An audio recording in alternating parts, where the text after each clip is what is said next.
Welcome back sa isa na namang movie review dito sa channel ko. At pag-usapan natin ngayon ang movie na Scorpionites. Scorpionites sa pinagbibidahan ni Christine Bermas, Gold Aceron, Mark Anthony Fernandez,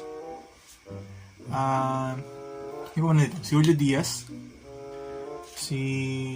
alam mo tayo ba eh?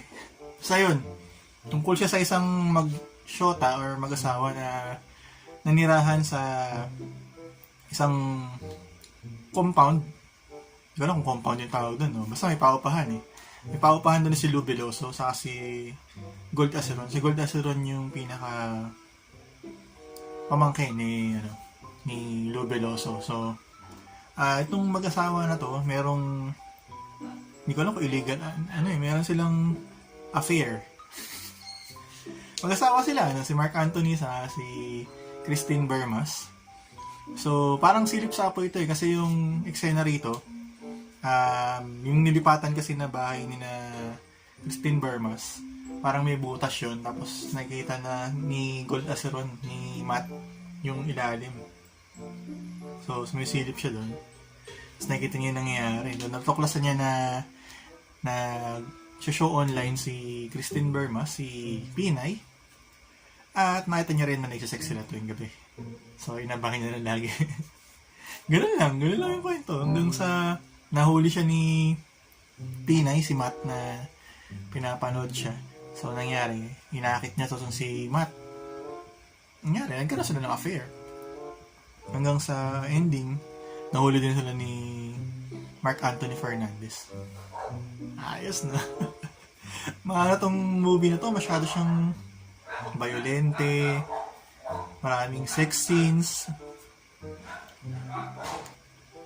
Tsaka alam ko meron ng ibang mga Scorpionites before pero hindi ganitong hindi ko alam kung violente rin, pero alam ko puro sex lang yung ng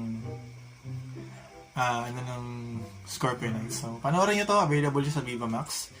Pinagbibidahan na ngayon ng mga nabanggit ko, Christine Bermas, Gold Aceron, Mark Anthony Fernandez.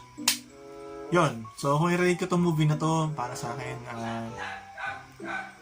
masyado siyang masyadong hindi siya para sa bata.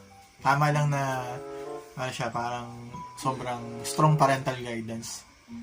So, available siya sa Viva Max. Lumabas siya nung Friday na madaling araw, alas 12, as usual. Ganun mo sila lagi naglalabas. So, panoorin niyo siya for only 149 pesos. Mapapanood niyo siya sa Viva Max. At ang rating para dito sa movie na to is 4 out of 10.